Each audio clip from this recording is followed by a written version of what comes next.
હાર્દિક સ્વાગત કરે છે, અભિવાદન કરે છે. આજે વર્ષની સાથોસાથ શિક્ષણનું કાર્ય તો પૂજ્ય બાપુના આશીર્વાદથી સાથે સાથે ગુજરાતનું આપણે ઘરણું કહી શકાય એવા મહાન કેળવણીકાર આદરણીય શ્રી ગીજુભાઈ બરાડ એ આ સંસ્થાના ચેરમેન છે. એ અમારું સદભાગ્ય છે. શ્રી ડૉક્ટર પંડિત સાહેબ, જીસીઆરટીના પૂર્વ ડાયરેક્ટર સાહેબ, આવા ઘણા વિદ્વાનોના સહયોગથી આપણા બાળકોની અંદર મા સરસ્વતીના આશીર્વાદથી અમારી શક્તિ મુજબ રંગ પૂરીએ છીએ. ચેતનનો ઘડો અમારી સામે એ આવ્યો છે, એને અલગ અલગ પાસાથી શણગારીએ છીએ. એ શણગાર આજે તમારી સામે મેગા ઇવેન્ટ દ્વારા, આજની સાંસ્કૃતિક પ્રવૃત્તિ દ્વારા અને આખા વર્ષની અંદર તમારા બાળકોએ શું શું કર્યું છે એ આ એચિવમેન્ટ, એની ઉપલબ્ધિ એ તમારી સમક્ષ અમે રજૂ કરવાના છીએ. તમે સરસ વિશાળ સંખ્યાની અંદર શિક્ષણના આ યજ્ઞની અંદર તમે સહયોગ, હાજરી આપી રહ્યા છો. એમનો ખરેખર અમને આનંદ છે. અમારા શિક્ષકો, ગુરુજનો, પૂજ્ય બાપુને કે તમે પણ અમારી સાથે છો એનો ખૂબ જ આનંદ છે. અને તમારી આ ઉપસ્થિતિને સમગ્ર બ્રહ્માનંદ વિદ્યાધામ પરિવાર વતી ફરી આવકારું છું, સ્વાગત કરું છું, અભિવાદન કરું છું. ધન્યવાદ. છે અમારા અધ્યક્ષ મહોદય શ્રી રાઠોડ સાહેબ, administrator Shri Kamlesh Vedadal, education director Shri R K Sharma, સૌ મંચસ્થ મહેમાનોને હું વિનંતી કરીશ કે શિક્ષણનો દીપ પ્રજ્વલિત કરે અને આજના કાર્યક્રમનો શુભારંભ કરી અને ત્યારબાદ આર.એસ. બાલદિયા સાહેબ મેગા ઇવેન્ટનો પ્રારંભ કરશે. ધન્યવાદ.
આપની જમણી તરફ મેગા ઇવેન્ટ્સ માટે વિદ્યાર્થીઓ તૈયાર થઈ રહ્યા છે.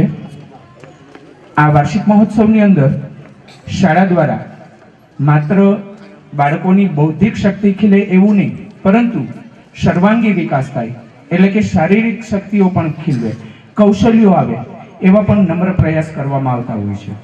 એનસીસી છે, dumbbells, lezim, current drill, rifle shooting, કુસ્તી, યોગ, કરાટે, આ બધા જ ક્ષેત્રની અંદર આપણા વિદ્યાર્થીઓ પાછળ ન રહી જાય એ માટે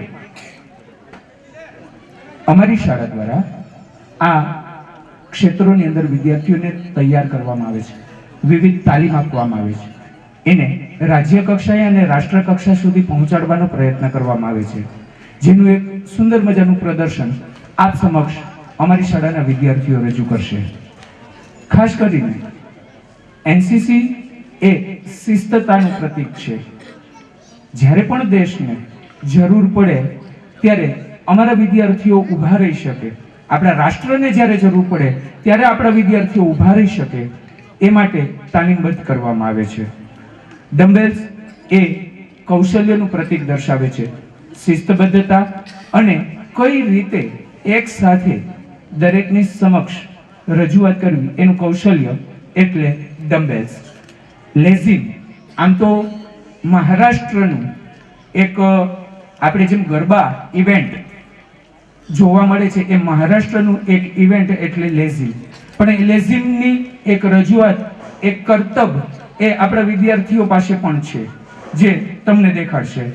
ત્યારબાદ બ્રહ્માનંદ વિદ્યા મંદિરની પણ એક ફોર્સ ચાલે છે, BVM ફોર્સ, જેના અંતર્ગત એ તમને કરંટ ડ્રીલનો એક સુંદર મજાનો નમૂનો આપશે. શિક્ષણમાં અહીંયા આદરણીય જિલ્લા શિક્ષણાધિકારી બેઠા છે એટલે અમને ખ્યાલ છે કે બાલક, પાલક અને સંચાલક આ ત્રણેયનો સમન્વય સાધીને શિક્ષણ વિકાસ થતો હોય છે. ખાસ કરીને વતન અરવલ્લી છે, પણ ભારતના અને ગુજરાતના વિવિધ ક્ષેત્રોમાં શિક્ષણ અનુભવ આદરણીય પટેલ સાહેબ પાસે પણ છે, એટલે એમને વિદિત થાય અને વાલીગણને પણ ખાસ વિદિત થવા સારું કે પૂજ્ય મુક્તાનંદ બાપુ દ્વારા માત્ર વિદ્યા મંદિરની પ્રવૃત્તિઓ કે માત્ર શિક્ષણ કેળવણી પ્રવૃત્તિ પૂરતી જ વાત સીમિત નથી, પણ સાવરકુંડલાની ઝૂંપડપટ્ટી વિસ્તારના બાળકોનું શિક્ષણ હોય કે 2001ના કચ્છના ભૂકંપ પછીના અનાથ બાળકોનું નિઃશુલ્ક શિક્ષણ, પાલન પોષણ અને સંવર્ધનની જવાબદારી હોય. અહીંયા આશરે 600 જેટલા બાળકો, અનાથ બાળકોને અહીંયા નિઃશુલ્ક શિક્ષણ આપનાર એવું આ એક સ્વનિર્ભર આત્મનિર્ભર ટ્રસ્ટ છે. છેલ્લે નેપાળમાં પણ ભૂકંપ થયો ત્યારે 5 ગામના પુનર્વસનની જવાબદારી સમગ્ર ભારત સાધુ સમાજના પ્રતિનિધિ તરીકે મુક્તાનંદ બાપુએ જોઈ અને માનસોપચાર અને માનવ સંવેદનાનું કામ પૂજ્ય બાપુ દ્વારા થયું. આદરણીય જિલ્લા પ્રાથમિક શિક્ષણાધિકારી બેઠા છે ત્યારે સરકારી પ્રાથમિક શાળાઓ જે 42 જેટલી શાળાઓ છે આ વિસ્તારની, એમાં તંત્ર સાથે તાજેતરમાં ગુજરાત ગવર્નમેન્ટ સાથે પણ MOU કર્યા છે. સમિતિ સાથે તો DEC સાથે MOU હતા, પણ એમની સાથે પણ MOU કરાર કરી અને સરકારી પ્રાથમિક શાળાઓની અંદર પણ પૂજ્ય બાપુ દ્વારા ડોક્ટર નલિન પંડિત સાહેબના માર્ગદર્શન સાથે શિક્ષણ વિકાસ અને કેળવણીનું કામ થઈ રહ્યું છે. હવે વિશેષ સંવેદનાની વાતોની વચ્ચે આ ગુરુજી દ્વારા તૈયાર થયેલ મેગા ઇવેન્ટ્સને કોન્સ્ટન્ટ મળવા માટે આપણે તૈયારી ફરી એકવાર જોરદાર તાળીઓથી બધા જ બાળકોને વધાવીએ.